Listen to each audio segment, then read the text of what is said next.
About 2 years ago, my sister Brittany, who was married at the time, was on a road trip with our other sister.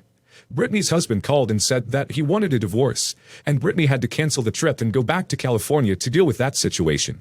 Her husband left, fled the country for a few months, illegal immigrant, and so the divorce process never really happened. Leaving Brittany homeless, jobless, she wasn't working during their marriage, and with a fresh wound of this ended 4-year marriage.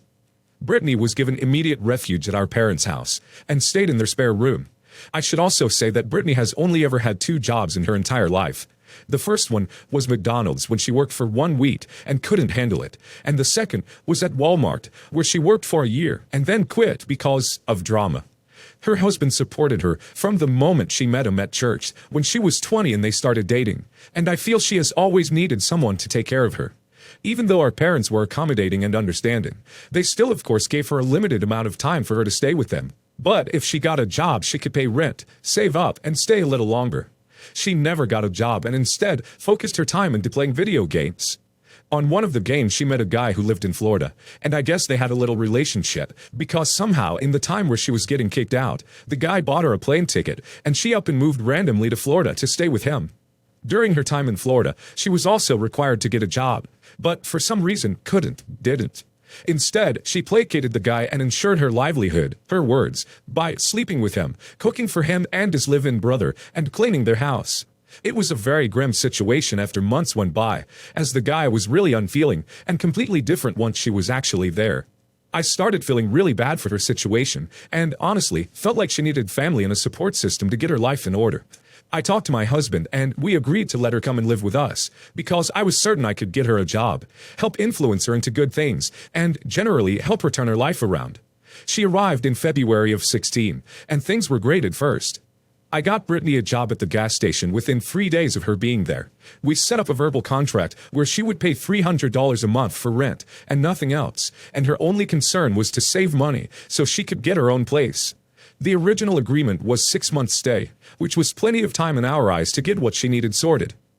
We introduced her to some of our friends, and she was really settling in nicely. One of the friends was a longtime friend of my husband's, named Matt. He was engaged and almost married to his longtime fiancée, who was pregnant at the time. We would all hang out, smoke, watch TV, go downtown, and just generally enjoy life together. His fiancée wasn't really a social person, so she wouldn't always come, which meant a lot of time of Matt with just us 3. After a few months of Matt and Brittany knowing each other, my sister dropped the bomb on us. Her and Matt slept together in my house while Hub and I were at work. Needless to say, we were shocked. We weren't big fans of his fiancée, but this was just off the mark. We confronted Matt the next time he came over, and he didn't really deny it, and just said it was a bit of an accident. Classic response. Brittany had caught feelings for Matt and was upset when Matt didn't want to end things with his fiancée, so Brittany became spiteful and told his fiancée about their encounter. Long story short, his fiancée took Matt's side and forced Matt to block my husband, myself, and Brittany on all our phones, social media, and social connections. It was sudden, out of the blue, but not unjustified. His fiancée was always controlling, but we were surprised more at Matt lying to his fiancée. He said it never happened, and that he was going with his fiancée's plan to cut us out of their lives. This was incredibly upsetting for us, as he was one of our closest friends. This happened late spring of 16, and we learned to move on. Brittany also made many other friends and flirtations at her gas station job, one of which was a man named Sean. Hubby and I had already known Sean and his wife Bonnie for a few months, since Halloween of 15, and really enjoyed hanging out with them on occasion. They have a disabled son, but were generally our kind of nice people who understood our awkwardness, but we weren't incredibly close to them. Sean would go to the gas station to get snacks and beer every few days, Brittany would tell me, and he would begin flirting with her. She then told me that Bonnie came to the gas station to confront Brittany and tell her to stop flirting with her husband, because she had seen some text messages between them. I thought that was the end of that, but remember this bit, because it's not. Another flirtation she made was with a guy named Logan. Time goes by, Brittany makes more friends and has a lot of casual sexual encounters with different men, and tells me about them. I chalk it up to her dealing with the divorce in her own way, and try not to judge her so hard. The 6-month timer comes up, and she hasn't saved a lot of money. She said she needs some more time, and it's hard to find a place around here. Having experienced the housing issues myself, husband and I agree to let her stay 6 more months. But this time, we draw up a contract.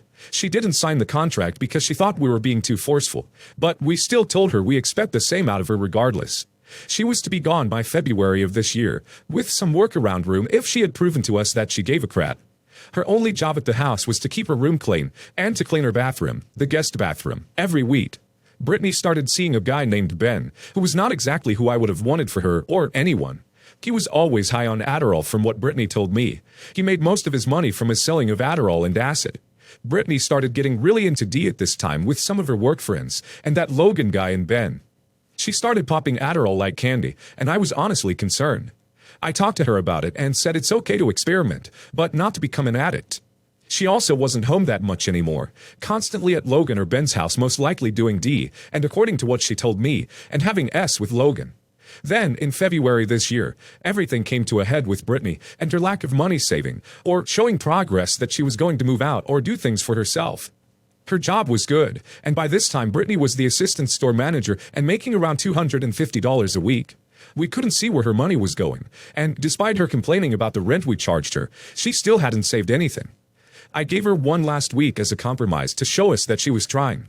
I said if she could show me this week that she had saved her paycheck and paid us the last $100 she owed us for February's rent and cleaned her room and bathroom, then we were willing to work with her. I was honestly relieved when she, of course, didn't hold her end of the bargain, because I wanted her gone. She had destroyed the room we gave her with black light paint, nails from posters, and her friends writing all over the walls. I gave her 30 days notice, and instead of taking advantage of that, she moved out the very next day and into Logan's apartment. Logan and his fiancée live together in a one-bedroom, and Logan is unemployed and a felon on a de-rehabilitation program. Brittany and I didn't talk for a couple weeks because of her choice. I spent all my energy and money on fixing the room she rented from us. All this while I just found out I was pregnant. After a few more weeks, Brittany asked to come over, and I thought it was for her to apologize for how she treated us. But it was really just to talk crap about Logan and his fiancée, Kesley. Some time went on, and things were getting strained between Brittany and Logan. I didn't really know Logan and Kesley, but I still thought it was very wrong that Brittany was sleeping with him. Eventually, Brittany gets kicked out of their place because, surprise, she wasn't cleaning up after herself, and she owed them back rent. Somehow, though, the apartment directly across from their place needed a subleaser, so Brittany took the apartment and was saved. She moved into there immediately after getting kicked out of Logan's place, because Logan had gone to Brittany's job and confronted her about the money that she owed them.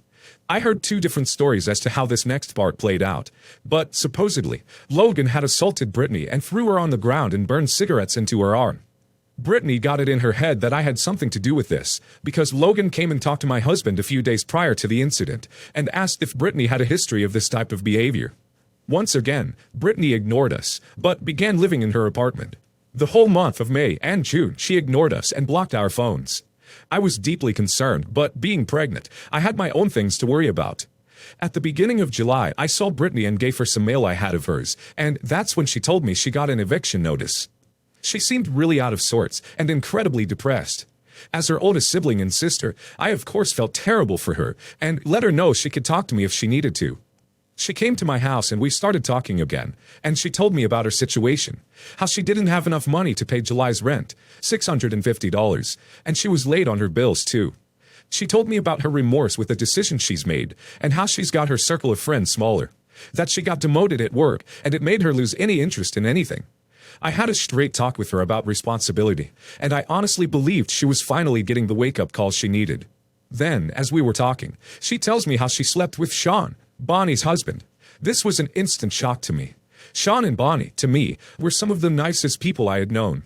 We had dinners together, and while I knew that Sean was flirting with Brittany, I had no idea it had gone to this level. I asked her if it was recent, and she told me it wasn't. It was actually when Sean had first started talking to Brittany while she was at work, late spring 16. Brittany went to their house one day after work, while Bonnie was bringing their disabled son to the hospital, and they slept together in the bedroom. I was mortified. I straight up told Brittany to never tell me anything about the deviant things she does, because it's a huge conflict of interest on my part. My husband was cheated on multiple times in his first marriage, and I absolutely despise that type of behavior from anyone, especially when it comes to marriage vows. Our conversation switched to me helping Brittany make a budget. I got her a job at my old workplace nearby. She still hasn't finished her paperwork, and I also bought her some groceries for the week. Brittany told me all this the first week of July. Fast forward to yesterday, and I was over at Bonnie's house like normal. We were having one of our regular chats, and she was talking to me about Logan. They've been mutual friends with them, and how Bonnie didn't feel like she trusted Logan anymore. I mentioned for the third time that her feelings were well placed, and to remember that Logan has happily cheated on his fiancée multiple times with my sister. Bonnie agreed, and says she just likes to try to see the good in people. But then, out of the blue, Bonnie asks me if Brittany has ever said anything to me about Sean and her having something going on. I was honestly too scared to say the truth, because I was trying to protect my sister. I hate myself for not telling her, but I hated the idea of backlash from my sister. I just told Bonnie that Brittany had told me about Sean going to the gas station to flirt and talk to Brittany on multiple occasions. But I didn't allude to any more information than that. We eventually changed the subject, me trying to dissuade Bonnie, and then Sean came home. I left a few minutes later, and all night last night and this morning, I've been beating myself up with thoughts about if I did the right thing. I know if it was me in the situation, I would want to know. I also know that if I had never known this information, I wouldn't have these terrible feelings. I called Brittany this morning to tell her about the conversation I had with Bonnie, and I never once said I was going to tell Bonnie. Brittany, however, took this all as a threat, and told me to shut your ducking mouth. You're not going to say anything. And then she began gaslighting me, saying that she had no idea what I was talking about, and asking me if I was recording her. It was a crap storm, and she told me that I ruined her whole life, and if I was smart, I wouldn't try to ruin it again, or she would never speak to me. This really hurt. I don't know how I did anything but help her this entire time. I was and still am confused about the whole thing. I called my mother-in-law to talk to her and see what to do, and she suggested I put some distance between Brittany and myself. Brittany was ignoring my calls and texts, and so I walked over to her apartment. We live in the same complex, and told her that I can't keep trying to save her, and she needs to get her life sorted out. That I've done nothing to ruin her life. That's all on her own bad choices, and that I need distance from her, and finally, for her not to contact me for a while. I left, came home, crying the entire time. Hormones didn't help with this. And wondering where in the heck did I go wrong, and why did I have to be involved in this? Furthermore, I was scared that if Bonnie asked me again, I wouldn't be able to lie to her for a second time, and what all that would mean. Brittany has totally ruined the few friendships we've had, and cannot seem to get her life in order. All the while, I'm stuck worrying sick about her and her choices, and wondering what is the right thing to do in the situation. Thank you to those that actually stuck through and read all of this. I should have posted months earlier. Otherwise, it wouldn't have been this long. Any advice, thoughts, suggestions, anything would be really helpful for me right now. If it were me, I'd tell Bonnie, and I'd cut your sister out entirely. Your sister's a nasty, trashy piece of crap, and you know what's going to happen. She's going to keep sleeping with married men, keep taking D, keep being fired and demoted and falling behind on rent, and it's all going to reflect on you. You're helping her get jobs, so you're going to look bad when she inevitably fails. You're not telling your friends about her sleeping with their husbands, and they're gonna really dislike you for bringing your sister into the equation at all, when she's wormed her way into their marriages. Everything she's doing is going to reflect on you, badly. Update. I woke up this morning and asked to meet with Bonnie. After everyone's replies on here gave me the push I needed to tell her. I apologized for lying and let her know that I did know something. She was very receptive, didn't show out or seem to get too upset. I was a weird mix of relieved, upset to tell her what I knew. Whether it was true or not remains to be seen. Bonnie doesn't entirely believe my sister, and that's okay, but she's going to talk to Sean about it. I know they have been through a lot together, and I know they will figure this out, the two of them. I left, telling Bonnie I supported her, and she told me she was glad I said something. For now, I'm sitting at home feeling awkward and terrible, and just so done with everything.